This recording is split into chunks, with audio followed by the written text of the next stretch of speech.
કેમ છો દોસ્તો? ગુજરાતી ફિલ્મો હવે ધડાધડ બની રહી છે અને રિલીઝ પણ થઈ રહી છે. ઘણી ફિલ્મો હવે ફક્ત ગુજરાતી પૂરતી ન રહેતા ભારતભરમાં રજૂ થવા લાગી છે. આ મે મહિનામાં ઘણી ફિલ્મો રિલીઝ થવાની છે અને ઘણી ફિલ્મો વિશે અવનવી અપડેટ આવી હોવાથી ચાલો જાણીએ ગુજરાતી ફિલ્મોના ફટાફટ સમાચાર. સૌથી પહેલા તો અજય દેવગને જે ગુજરાતી ફિલ્મની રીમેક બનાવી પૈસા કમાઈ લીધા છે તે વશ ફાઇનલી શેમારુમી પર રજૂ થઈ ગઈ છે. એટલે જો તમારે હજુ વશ જોવાની બાકી હોય તો શેમારુમી પર જોઈ લેજો. આ વર્ષની સૌથી મોટી ગુજરાતી ફિલ્મ એટલે કસુંબો. ગુજરાતીમાં આ ફિલ્મે ખૂબ તરખાટ મચાવ્યો. ફિલ્મને બોક્સ ઓફિસ પર કેવી સફળતા મળી એ જરૂરી નથી, કેમ કે આ ફિલ્મે એક નવો જ ઇતિહાસ રચી દીધો છે. હિન્દી ભાષામાં ડબ થઈ થિયેટરમાં રજૂ થનાર આ કદાચ પહેલી ગુજરાતી ફિલ્મ બની ગઈ છે. 3 મેના રોજ આ ફિલ્મ ભારતભરમાં 3000થી વધારે સ્ક્રીન પર રજૂ થવાની છે. આ વર્ષની પહેલી અને સૌથી મોટી ડિઝાસ્ટર ફિલ્મ ડેની જીગર બાદ યશ સોની એક સિરિયસ કહી શકાય તેવી ફિલ્મ જગત લઈને 3 મેના રોજ થિયેટરમાં જોવા મળવાના છે. ફિલ્મ વિશે વધારે માહિતી માટે ટ્રેલર રિવ્યૂ જોઈ લેજો. 10 મેના રોજ 3 ફિલ્મો એક સાથે રજૂ થવાની છે, જેમાં એક છે મ્યુઝિકલ લવ સ્ટોરી ધરાવતી ફિલ્મ મારું મન તારું થયું.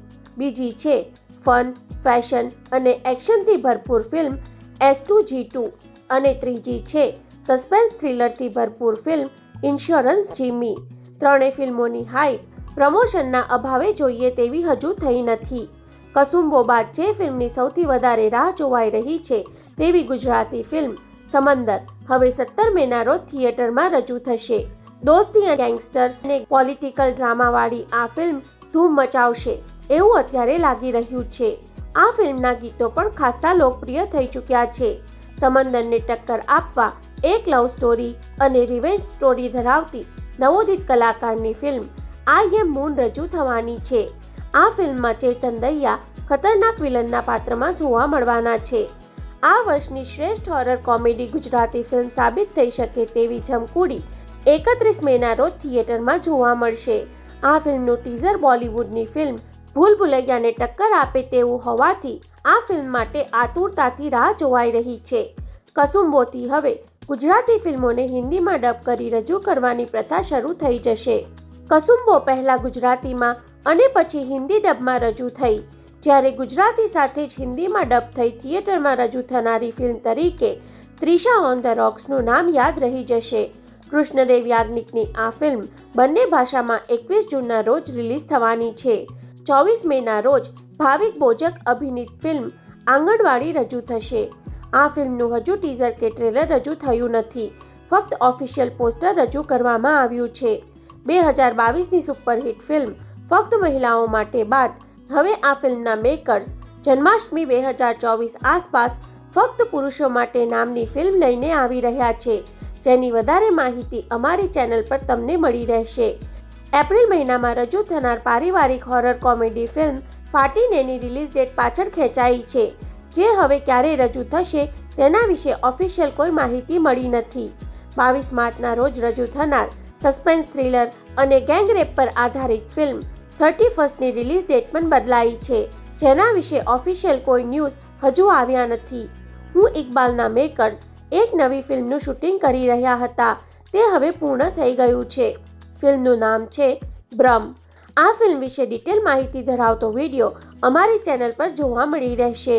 રતનપુર, કેમ છો અને વર પધરાઓ સાવધાનના રાઇટર ડિરેક્ટર વિપુલ શર્માએ હમણાં જ પોતાની એક પારિવારિક કોમેડી ફિલ્મ ફ્રેન્ડોનું શૂટિંગ પૂરું કર્યું છે, જેના વિશે ડિટેલમાં માહિતી અમારી ચેનલ પર મળી રહેશે. મરકટ બ્રોસ નામના પ્રોડક્શન હાઉસની એક ફિલ્મ આવી રહી છે, જેનું નામ છે કારખાનું. 13 સપ્ટેમ્બર 2024ના રોજ આ ફિલ્મ થિયેટરમાં રજૂ થવાની જાહેરાત કરવામાં આવી છે. ચબૂતરો ફિલ્મના નિર્માતા અને ડિરેક્ટર રોનક કામદાર અને શિવમ પરીખની સાથે બીજી ફિલ્મ લઈને આવી રહ્યા છે, જેનું નામ છે બિલ્ડર બોયઝ. આ ફિલ્મ 5 જુલાઈના રોજ રિલીઝ થવાની છે. નવેમ્બર ફિલ્મ્સના બેનર હેઠળ અનીશ શાહના ડિરેક્શનમાં તુનકી ફિલ્મ બાદ બીજી ફિલ્મ આવી રહી છે, જેનું નામ છે ઉડન છું. આ ફિલ્મ 6 સપ્ટેમ્બરના રોજ રિલીઝ થવાની છે અને સૌથી છેલ્લે મલ્હાર ઠાકર અને પૂજા જોશી અભિનીત ફિલ્મ લગન સ્પેશિયલ અને અશ્વિની ભટ્ટની બુક પરથી બનેલ ચોર પોલીસની વાર્તા ધરાવતી કોમેડી ફિલ્મ કમઠાણ જૂન અને જુલાઈ મહિના દરમિયાન શેમારુમી પર જોવા મળી રહેશે. આ સિવાય પણ હજુ ગુજરાતી ફિલ્મોની ઘણી નાની મોટી અપડેટ છે, જેની માહિતી આપણે નેક્સ્ટ એપિસોડમાં આપીશું. તમારા તરફથી કોઈ સજેશન હોય તો જરૂર જણાવજો અને હંમેશા જોડાયેલા રહો ફિલ્મ રિવ્યૂ ગુજરાતી સાથે. જય જય ગરવી ગુજરાત.